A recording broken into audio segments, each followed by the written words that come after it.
अस्सलाम वालेकुम स्टूडेंट्स, आज के लेक्चर के अंदर हम flame test of alkali metal ये डिस्कस करने लगे हैं।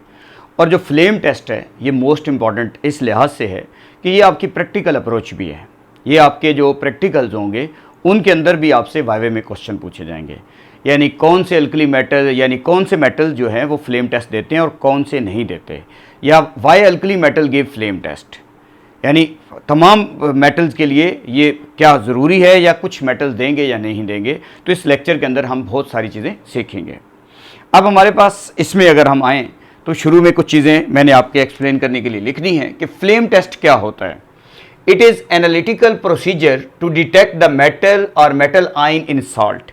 इससे समझ लें कि ये जो हमारे पास फ्लेम टेस्ट है ये बेसिकली अल्कली किसी भी मेटल्स के लिए होता है या मेटल आयन के लिए होता है, यानी कोई भी सॉल्ट है जैसे NaCl है उसमें सोडियम आयन का आप टेस्ट कर सकते हैं। इसी तरीके से एक सपोज करें कॉपर सल्फेट है तो उसमें कॉपर के लिए आप ये टेस्ट कर सकते हैं। तो ये किसी भी मेटल के सॉल्ट के लिए होता है और इसी तरीके से किसी भी मेटल्स के लिए ये टेस्ट परफॉर्म करते हैं। ये नॉन मेटल के लिए टेस्ट परफॉर्म नहीं किया जाता। तो एक तो क्लियर हुआ कि ये सिर्फ मेटल या मेटल के सॉल्ट के लिए परफॉर्म किया जाता है। ये एक एनालिटिकल प्रोसीजर है जो किसी भी मेटल को सॉल्ट में डिटेक्ट करने के लिए या किसी भी अननोन मेटल को डिटेक्ट करने के लिए ये टेस्ट परफॉर्म करते हैं। अब इसमें दूसरी चीज, it is also called a dry test. इसको ड्राई टेस्ट कहते हैं। मैंने ये बच्चों सेंटेंस इसलिए लिखा कि ये ड्राई टेस्ट आपकी प्रैक्टिकल कॉपी के अंदर लिखे होते हैं कि ड्राई टेस्ट बच्चा लिखे। तो ड्राई टेस्ट में वो बेसिकली एक तो सॉल्ट को डायरेक्ट कोई भी केमिकल डाल दे तो उसे ड्राई टेस्ट बोलते हैं, और फ्लेम टेस्ट भी एक ड्राई टेस्ट के अंदर कंसिडर होता है।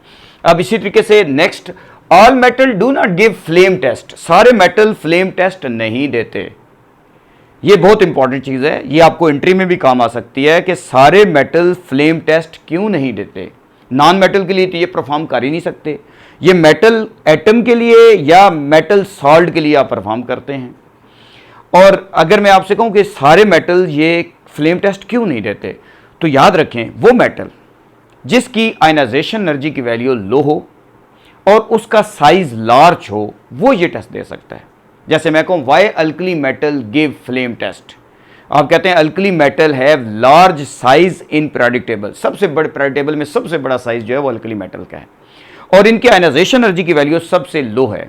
तो ये जो हमारे पास बंसन बर्नर होता है उसके जो फ्लेम का समझ लें टेम्परेचर होता है वो एक कांस्टेंट टेम्परेचर होता है। तो आपको पता है कि हमारे पास जो एक कांस्टेंट टेम्परेचर दे के अगर उसकी लो आयनाइजेशन एनर्जी होगी या उसका साइज ग्रेटर होगा तो इलेक्ट्रॉन आसानी से एक्साइट हो जाएंगे।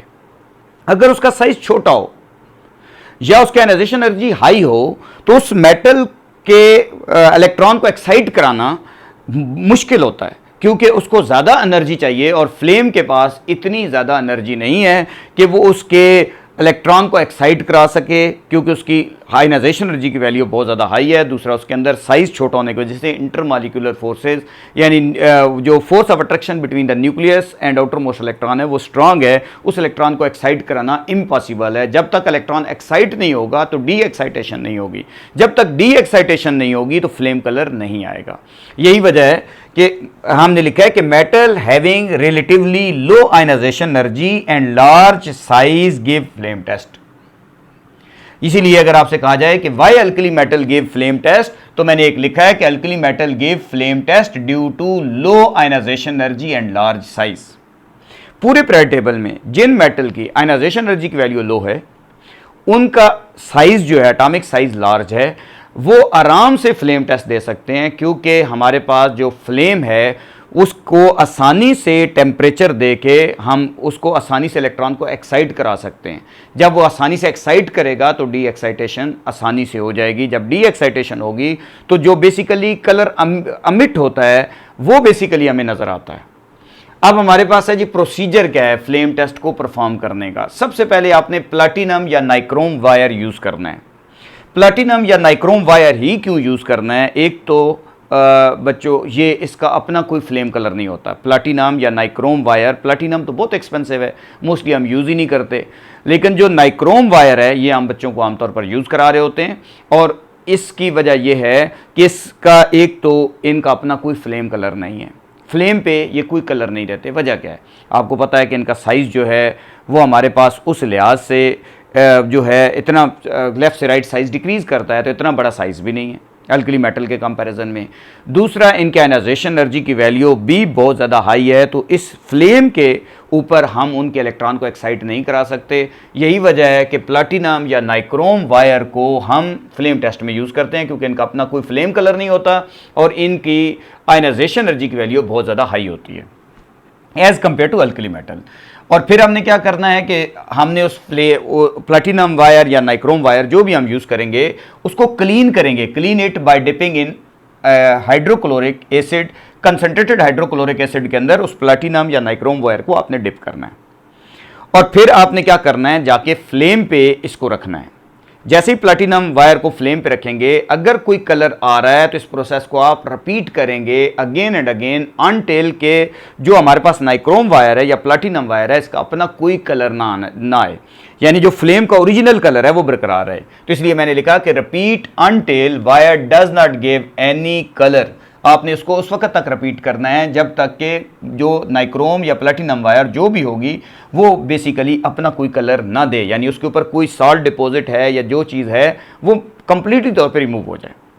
उसके बाद क्या करना है कि आपने उस नाइक्रोम या प्लैटिनम वायर को दोबारा एसिड में डिप करना है, उसको मॉइस्ट करना है और फिर आपने क्या करना है, उसको दोबारा जो गिवन साल्ट है, जो अननोन साल्ट है जिसमें से आपको बेसिकली मेटल डिटेक्ट करना है, आपने उस सॉलिड साल्ट के अंदर वायर को डिप करना है। फ्यू ग्रेन ऑफ साल्ट जो है उसके साथ डिपॉजिट हो जाएंगे। आप फ्लेम पे जाके बंसन बर्नर पे रखेंगे। बंसन बर्नर के फ्लेम का कलर जो है वो चेंज हो जाए तो आप उसका बता देंगे फ्लेम टेस्ट आ गया। लेकिन अगर आप सपोज करते हैं कि आपके पास ये फ्लेम टेस्ट बहुत वीक आ रहा है तो आप अगेन इसको क्या कर सकते हैं, दोबारा से उस हाइड्रोक्लोरिक एसिड में डिप करें और उसके बाद दोबारा एसिड में, जब आप किसी भी एसिड में डिप करते हो, जब एसिड में डिप कर दोगे दोबारा से आप उसके साथ फ्यू क्रिस्टल आप उस सॉलिड के अंदर डिप करोगे, फ्यू क्रिस्टल उसके साथ डिपॉजिट हो जाएंगे, आप फ्लेम का कलर दोबारा नोट करोगे और इस तरीके से आपके पास फ्लेम जो हमारे पास फ्लेम टेस्ट है वो पॉजिटिव आएगा। Note the colour of Bunsen burner flame. जो शोले का कलर है, बर्नर जब जल रहा होगा तो उसके ऊपर जो शोले का कलर है, टॉप है, वो आपने उसका कलर जो है वो नोट करना है। अब वो कलर नोट करने के बाद अगर वो आपके पास क्रिम्सन रेड आ जाए तो वो सॉल्ट या वो मेटल लिथियम होगा। अगर गोल्डन येलो हो तो वो सोडियम होगा। अगर वायलेट या लाइलिक जिसे हम जामनी कलर कह सकते हैं वो पोटाशियम होगा। अगर रेडिश आपके पास वायलेट कलर आ जाए तो रुबिडियम, अगर ब्लू आ जाए तो सीजियम, अगर ब्रिक रेड ईंट की तरह का रेड आ जाए तो कैल्शियम, अगर आपके पास क्रिम्सन रेड आ जाए तो स्ट्रांशियम, और अगर पेल ग्रीन या ग्रासी ग्रीन भी इसको बोलते हैं बैरियम, और अगर आपके पास ब्लू ग्रीन आ जाए तो कॉपर, और अगर ग्रेश वाइट आ जाए तो वो लेड होगा। ये फ्लेम टेस्ट आपको याद रखने पड़ेंगे। अब बच्चा यहाँ पे एक सवाल कर रहा होता है कि सर यहाँ पे क्रिम्सन रेड यहाँ पे भी है और यहाँ पे भी क्रिम्सन रेड है, तो हमें कैसे पता चलेगा ये लिथियम है या स्ट्रांशियम है? तो इसके लिए हम क्या करते हैं, अगर ऐसा केस आ जाए तो फिर अगर सपोज करें हमें शक पड़ रहा है कि ये लिथियम है या ये आपके पास जो है वो स्ट्रांशियम है, तो आप इसके लिए क्या करते हो, आप उनका एक साल्ट, नॉन साल्ट लिथियम का, उसका फ्लेम टेस्ट और जो आपको अननोन साल्ट है उसका फ्लेम टेस्ट आप एट ए टाइम परफॉर्म करते हो। फिर आप देखते हो कोई डिफरेंस थोड़ा सा आ तो नहीं रहा, अगर डिफरेंस आ रहा हो तो फिर नेक्स्ट साल्ट बैरियम के स्ट्रांशियम के साथ ऐसे करके आप रिपीट करते हो, तो आप देखते हो कि उसका जो फ्लेम कलर है वो ज़्यादातर किस से मैच हो रहा है, क्या वो लिथियम के साल्ट से ज़्यादा मैच हो रहा है या स्ट्रांशियम के साल्ट के साथ ज़्यादा मैच हो रहा है। तो आप इस तरीके से उन अननोन मेटल को बता सकते हो कि ये हमारे पास लिथियम है या स्ट्रांशियम है। इस प्रोसेस को आप रिपीट करते हैं। रीजन ऑफ फ्लेम कलर का असल में मैकेनिज्म क्या है, ये मैकेनिज्म क्या है, ये प्रोसेस कैसे परफॉर्म हो रहा होता है। तो आपको पता है चाहे अल्कली मेटल हो, अल्कलाइन अर्थ मेटल हो, मोस्टली अल्कली मेटल सारे फ्लेम टेस्ट देते हैं, अल्कलाइन भी इसलिए देते हैं कि उनका साइज़ भी इतना ज़्यादा बड़ा नहीं, इतना ज़्यादा साइज़ छोटा नहीं होता, इसलिए टॉप से बॉटम आते वक्त देखो उनके साइज़ बढ़ने की वजह से, लो आयनाइजेशन एनर्जी की वजह से उनके भी फ्लेम टेस्ट मौजूद हैं। तो हमारे पास इसका मैकेनिज्म ये है कि चाहे अल्कली मेटल हों या अल्कलाइन अर्थ मेटल हों, उनकी जनरल इलेक्ट्रॉनिक कन्फिग्रेशन NS1 होगी अल्कली मेटल्स की, और अल्कलाइन अर्थ मेटल की NS2 होगी। दोनों के लिए सेम प्रोसीजर है। अब क्या करेंगे कि अल्कली मेटल या अल्कलाइन अर्थ मेटल, जब इनकी जनरल इलेक्ट्रॉनिक कन्फिग्रेशन ये है, इन दोनों के साइज जो हैं वो लार्ज हैं, लार्ज साइज हैं as compare to other metals. अगर इनके साइज लार्ज हैं तो इनके जो वैलेंस इलेक्ट्रॉन है वो लूजली हेल्ड कर रहे हैं, इनके जो वैलेंस इलेक्ट्रॉन हैं वो लूजली हेल्ड कर रहे हैं। जैसे ही आप बर्नर पे जाके इनको आप हीट करते हो, बंसन बर्नर पे जाके फ्लेम पे हीट करते हो, तो इनके इलेक्ट्रॉन जो हैं वो क्या कर जाएंगे, एक्साइट कर जाएंगे। एक्साइट का मतलब होता है लोअर ऑर्बिट से जंप करके हायर में चले जाएंगे, और जब वो लोअर से हायर में मूव कर जाते हैं तो फिर हमारे पास थोड़ी ही देर बाद डी एक्साइटेशन होती है। डी एक्साइटेशन के नतीजे में जितनी उन्होंने वेवलेंथ एब्जॉर्ब की होती है उतनी ही वेवलेंथ वो अमिट करते हैं, और हमें विजिबल रीजन के अंदर हमें वो कलर नज़र आता है जो अमिट हो रहा है, जो बेसिकली वो वापस अमिट कर रहे हैं। उस बेस पे हम डिसाइड करते हैं कि ये कौन सा मेटल का कलर है। जैसे मैं कहूँ लिथियम रेड ही क्यों देता है, ये बच्चों बड़ा सवाल एंट्री में भी आता है कि इस तरह के सवाल आ सकते हैं। हमें एक चीज़ याद करवाई जाती थी, विबगायर का साइन हम बच्चों को याद करवाते थे।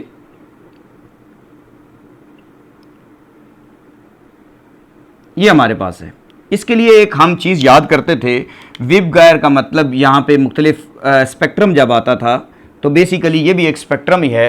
तो इस डायरेक्शन में वेवलेंथ इंक्रीज हो रही है, सबसे ज़्यादा वेवलेंथ जो है, हाईएस्ट वेवलेंथ जो है वो रेड कलर की है। और इसी तरीके से टॉप से बॉटम जो है वो हमारे पास फ्रीक्वेंसी जो है वो हमारे पास क्या कर रही है, क्योंकि वेवलेंथ के इन्वर्सली प्रोपोर्शनल है, डिक्रीज कर रही है, तो इसलिए हाईएस्ट फ्रीक्वेंसी जो है वो इस कलर की होगी। इसी तरीके से फ्रीक्वेंसी और एनर्जी प्लांक्स क्वांटम थ्योरी में हमने पढ़ा है कि वो डायरेक्टली प्रोपोर्शनल होते हैं, तो इसलिए एनर्जी भी ऊपर की तरफ बढ़ रही है और फ्रीक्वेंसी जिसको हम न्यू से डिनोट कर रहे हैं वो भी बढ़ रही है। तो सबसे लेस्ट फ्रीक्वेंसी किसकी होगी, वो हमारे पास रेड कलर की होगी, या एनर्जी सबसे रेड कलर की होगी, जबकि वेवलेंथ सबसे इसकी ज़्यादा होगी। अब ज़रा देखते हैं, अब हमारे पास जो लिथियम है सिर्फ एक के ऊपर ऐसे आप कर रहे हैं, इसका साइज़ जो है वो आपको पता है स्मॉल है बाकी अल्कली मेटल की निस्बत। अगर इसका साइज़ स्मॉल है तो लाजमी बात है इसकी आयनाइजेशन एनर्जी की वैल्यू हाई है। अगर इसकी आयनाइजेशन एनर्जी की value as compare to other alkali metal high है, हाई आयनाइजेशन एनर्जी है, तो इसके इलेक्ट्रॉन को एक्साइट करना डिफ़िकल्ट है, इसके इलेक्ट्रॉन को एक्साइट कराना डिफ़िकल्ट है। जब इसके इलेक्ट्रॉन को एक्साइट कराना डिफ़िकल्ट है तो एक फ्लेम जो हमारे पास है, शोले जो हमारे पास एक फ्लेम होता है, उसके जो शोले का टेम्परेचर होता है वो एक कांस्टेंट टेम्परेचर है। तो लाजमी बात है इसके इलेक्ट्रॉन को एक्साइट कराना मुश्किल है, तो इसका इलेक्ट्रॉन थोड़ा सा एक्साइट करेगा।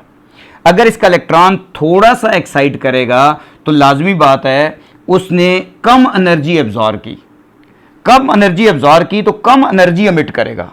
अगर वो कम एनर्जी एब्जॉर्ब करेगा, लेस एनर्जी एब्जॉर्ब करेगा, तो लेस एनर्जी एमिट भी करेगा। तो लेस एनर्जी अगर एमिट होगी तो लाजमी बात है लेस एनर्जी एमिट हो तो एनर्जी वेवलेंथ के इन्वर्सली प्रोपोर्शनल है। अगर एनर्जी लेस एमिट होगी तो उसकी जो कलर की वेवलेंथ होगी वो ज़्यादा होगी, और ज़्यादा वेवलेंथ का मतलब ये है कि हमारे पास कौन सा कलर एमिट होगा, रेड एमिट होगा।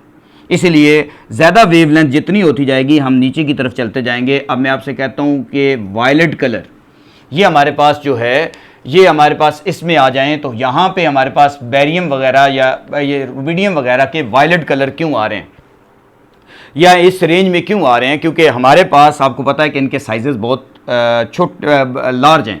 अगर इनके साइजेस बहुत लार्ज हैं तो लाजमी बात है साइज़ लार्ज होगा, आयनाइजेशन एनर्जी की वैल्यू लो होगी, इलेक्ट्रॉन को एक्साइट कराना आसान होगा, इनका इलेक्ट्रॉन ज़्यादा एनर्जी गेन करके ज़्यादा यानी डिफरेंस एनर्जी का क्रिएट करेगा, यानी ज़्यादा ऊपर तक जाएगा। जब ज़्यादा ऊपर तक जाएगा तो वापस एनर्जी भी ज़्यादा अमिट करेगा। अगर एनर्जी भी ज़्यादा अमिट करेगा तो वेवलेंथ जो होगी वो शॉर्ट हो जाएगी, और वेवलेंथ शॉर्ट होने का मतलब ये है कि वो इन कलर में से कोई एक कलर जो है वो नज़र आएगा। तो इस तरह के क्वेश्चन टेक्निकली भी आप लोगों से पूछे जा सकते हैं। तो उम्मीद है बच्चों कि आज का लेक्चर आपको अच्छा समझ आया होगा। Thank you very much.